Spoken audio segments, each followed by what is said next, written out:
रहीम start लेते हैं हम लोग अपने उसका कोर्स का। इनिशियली मैं अज्यूम करता हूँ कि आप लोगों ने HTML में काम किया होगा, तो कौन सा आप लोग एडिटर यूज़ करते थे? नोटपैड, VS कोड करते थे। चलें VS कोड हम खोल लेते हैं। VS कोड हमने स्टार्ट किया और मैं यहाँ पे एक नया फोल्डर ओपन कर लेता हूँ, ठीक है। और फोल्डर हम ले लेते हैं कोई भी, वैसे ही डेस्कटॉप पे मैं कुछ बना लेता हूँ। अच्छा, इधर मैं एक क्रिएट करता हूँ न्यू फाइल, और फाइल का नाम मैं रख देता हूँ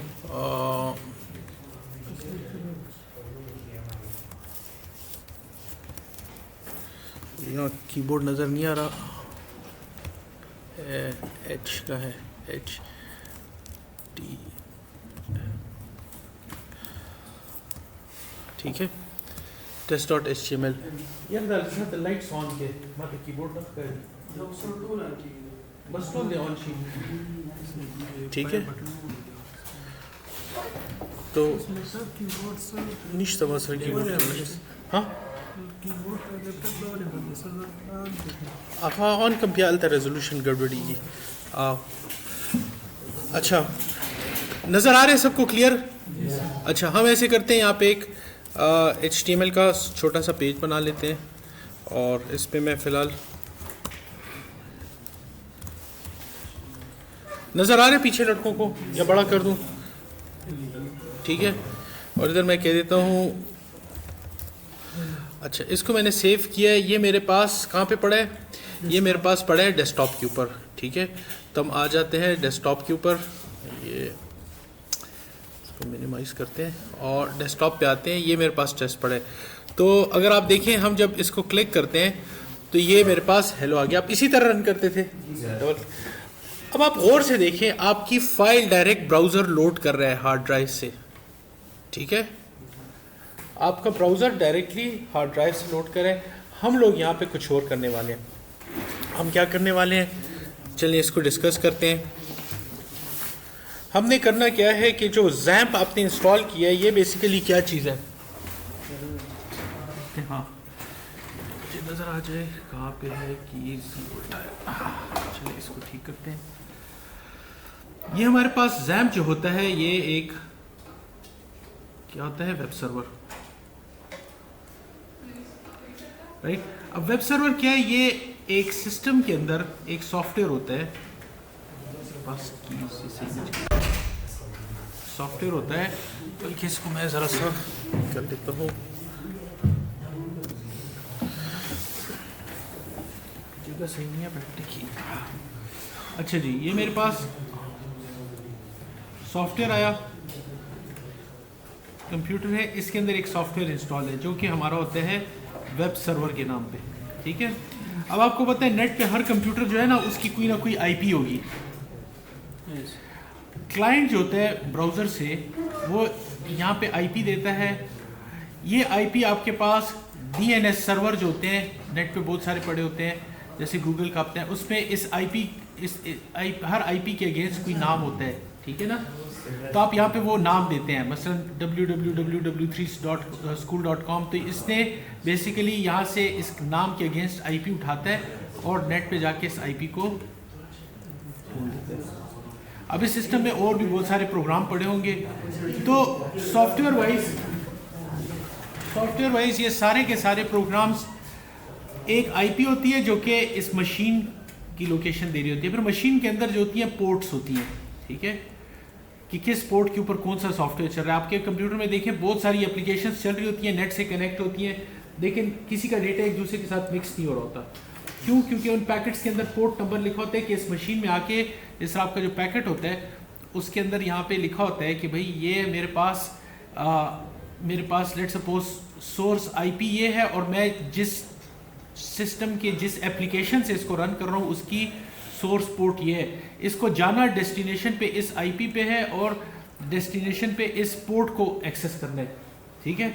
तो मतलब जैसे ख़त होता है ना, इसके पास जब ये यहाँ पे ये पैकेट आता है तो इस कंप्यूटर को पता होता है, यहाँ से जब इसने रिप्लाई करना होता है तो इसको पता होता है कि मैंने किस आईपी को डेटा भेजना है और उसकी किस पोर्ट पे डेटा भेजना है। ये जिस तरह आप लोगों ने तो नहीं देखा, पुराने वक्तों में ख़त होते थे तो लेटर के फ्रंट पे आप लिख देते थे टू फलाना, और उसके बैक साइड जो होता था उसमें लिखा होता था फ्रॉम। तो फ्रॉम से ये होता था कि आप किसी ऑफिस ख़त लिख रहे हैं तो उनको पता होता था कि इस एड्रेस पे मैं उसको वापस ख़त भेजूंगा। एनीवेज, ये वेब सर्वर जो होता है ये पोर्ट नंबर 80 पे होता है। ये टोटल आई थिंक 1024 पोर्ट्स में से जो वेल नोन पोर्ट्स हैं उनमें जैसे हैं तो बहुत सारी, लेकिन ये 1024 की रेंज के अंदर बड़ी बड़ी पोर्ट्स आ जाती हैं। इसके अंदर आपकी FTP की अपनी पोर्ट है, मुझे इस वक्त जहन में नहीं आ रही, लेकिन हम कोशिश करते हैं कि अगर हम अपना कोई नेटवर्क का सॉफ्टवेयर बनाएं भी तो वो इनके साथ कन्फ्लिक्ट ना करें, ठीक है, क्योंकि आपके एक कंप्यूटर की एक पोर्ट पे एक ही एप्लीकेशन चल सकती है। तो बहुत सारे स्टूडेंट्स होते हैं वो जब XAMPP इंस्टॉल करते हैं तो उनके कंप्यूटर में ऑलरेडी IIS नाम का एक सॉफ्टवेयर है जो कि विंडोज़ का वेब सर्वर है। जब लोग ASP.NET पे काम करते हैं तो इसको यूज़ करते हैं, तो ये भी पोर्ट 80 पे होता है। तो अगर आपके कंप्यूटर में या सर्वर में ऑलरेडी ये पोर्ट 80 पे चल रहा है तो XAMPP आपका ऑन नहीं हो रहा होगा। फिर उसका अपना तरीका होता है, आप इसके लिए पोर्ट चेंज कर लेते हैं, इसको पोर्ट 81 या 82 पे करते हैं, इस तरह एंड सो ऑन। तो ये बेसिक प्रोसीजर है। अच्छा, थोड़ा सा इसको हम देख लेते हैं कि पोर्ट्स मोड्स का क्या चक्कर होता है। इसको हम यहाँ पे XAMPP को ओपन करते हैं। XAMPP के अंदर आप देखिए लिखा हुआ है Apache. Apache is a web server. पहले वक्तों में होता था कि आप पहले अपाची डाउनलोड करते थे, फिर PHP अलहदा से डाउनलोड होती थी, MySQL अलहदा से डाउनलोड होता था, फिर इनको आपस में कॉन्फ़िगर करना होता था, वो बहुत हेक्टिक काम होता था। XAMPP और WAMP ये दो ऐसी एप्लीकेशंस हैं जिसके थ्रू ये काम बड़ा आसान हो जाता है, ठीक है, आपके लिए तैयार इंस्टॉलेशन हो जाती है, कॉन्फ़िगरेशन हो जाती है। तो अब मैं यहाँ पे जब स्टार्ट करूँगा तो आप देखिए किस पोर्ट पे स्टार्ट होगा, पोर्ट नंबर 80 आ गई है। 80 पोर्ट का मतलब ये है कि मैं जब यहाँ पे लिखूँगा अपने कंप्यूटर की IP, ये 0.0.1 का मतलब है लूप बैक एड्रेस, ठीक है। तो ये मेरे कंप्यूटर के इस सर्वर को एक्सेस कर रहे हैं, XAMPP को। अभी आपको कुछ नज़र नहीं आ रहा, आमतौर पे जब आप फर्स्ट टाइम इंस्टॉल करेंगे तो यहाँ पे डैशबोर्ड लिखा होगा। क्या लिखा होगा? एक डैशबोर्ड, XAMPP का डैशबोर्ड आ जाएगा, ठीक है।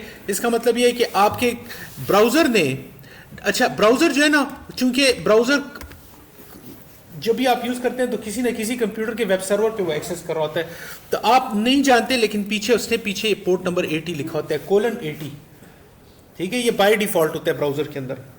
अब ये मैं आपको बताऊंगा क्यों बाय डिफ़ॉल्ट होता है। अगर मैं इसकी पोर्ट चेंज करना चाहता हूँ, ठीक है, मिसाल के तौर पे मैं यहाँ पे पोर्ट चेंज करूँगा तो इसका प्रोसीजर देख लें। यहाँ पे इस अपाची के आगे अपाची की कन्फिग्रेशन फाइल है, इसको हम कहते हैं httpd-conf। इसको क्लिक करें, ये ओपन हो जाएगी। इसमें आ जाए, नीचे आपको एक जगह पे लिखा हुआ नजर आएगा कि लिसन ऑन पोर्ट 80, ठीक है। यहाँ पे आते जाएं, ये लिखे है लिसन। ये देखिए ये रिमार्क्स हैं, रिमार्क्स का मतलब इनको इग्नोर कर रहे हैं। ये अब आपकी कमांड है। मैं इधर कह देता हूँ पोर्ट नंबर 82 पे लिसन करो, ठीक है। मैं इसको बंद करता हूँ, ये असल में रेजोल्यूशन की वजह से फुल आ रहा नहीं है। इसको बंद करता हूँ, इसको मैं स्टॉप करके जब रिस्टार्ट करता हूँ नई कॉन्फ़िगरेशन के हिसाब से क्या होगा, पोर्ट 82 पे। अब जब मैं ब्राउज़र ऑन करूँगा और मैं इसको कहता हूँ कि इस डिफ़ॉल्ट लोकेशन पे जाओ, तो ये मुझे कहेगा मुझे यहाँ पे कुछ नहीं मिल रहा, क्योंकि ये पोर्ट 80 को अब कॉल कर रहा है। पोर्ट 80 से मैंने उस पर कोई लिसनिंग नहीं कर रहा, ठीक है, बिल्कुल इस तरह से टेलीफोन पे कोई सुन रहा हो। अब पोर्ट नंबर 80 पे कोई नहीं सुन रहा, मुझे पोर्ट नंबर 82 यहाँ इंटेंशनली बतानी होगी, कोलन लगाऊंगा और 82 लिखूंगा, तब जाके ये एक्सेस हो जाएगा। Any confusions?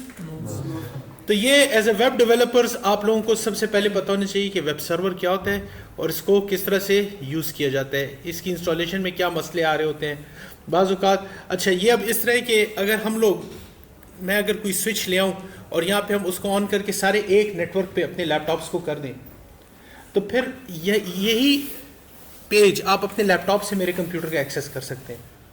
सिर्फ यहाँ पे मेरे पीसी की आईपी देनी होगी आपको। सर इतने आईपी के थ्रू होते हैं ना? हाँ, कनेक्टिविटी जो होती है आईपी की थ्रू होता है, लेकिन मैं आपको ये आईपीस का थोड़ा सा मैं अब समझा दूँ, इसमें ये आईपीस का चक्कर क्या चल रहा है।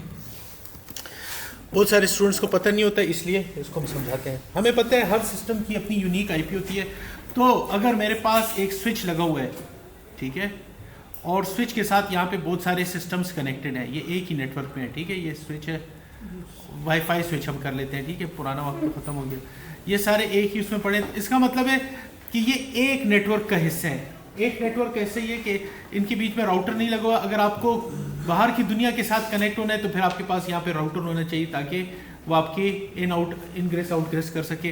एनीवेज, यहाँ पे हमारे पास आईपीज़ हैं, इन सबको अपनी अपनी आईपी मिली हुई है। जब आपके पास अगर इस सिस्टम में वेब सर्वर इंस्टॉल कर लिया आपने अपाची, तो ये वेब सर्वर हो गया। आप इस मतलब मैं आपको यहाँ लिमिटेशन बता रहा हूँ, सॉरी वो इसका फ़ायदा बता रहा हूँ कि इसका एडवांटेज क्या है कि आप क्लाइंट सर्वर एप्लीकेशंस भी बना सकते हैं इसमें, कि आपके पास ये 3 कंप्यूटर्स हैं, ये डिफरेंट फ्लोर्स पे ऑफिस में पड़े हुए हैं, ठीक है, या डिफरेंट, जैसे आपके ये सीक्रेसी में पड़ा है, ये फाइनेंस के डिपार्टमेंट में पड़ा हुआ है, ये नीचे आपके कंप्यूटर साइंस डिपार्टमेंट में है, और सर्वर रूम में आपके पास एक कंप्यूटर में ये इंस्टॉल है। तो यहाँ से लोग अपने ब्राउज़र के थ्रू इसको एक्सेस कर सकते हैं, और मिसाल के तौर पे स्टूडेंट का डेटा भी ये इसमें डाल रहा है यहाँ से, तो ये चेक करना चाहते हैं तो उसी आईपी को देखिए ये इसको एक्सेस कर रहे हैं एंड सो ऑन। तो आपके पास जरूरी नहीं है कि इंटरनेट हो, आप इंटरनेट के ऊपर भी इसकी एप्लीकेशन बना सकते हैं।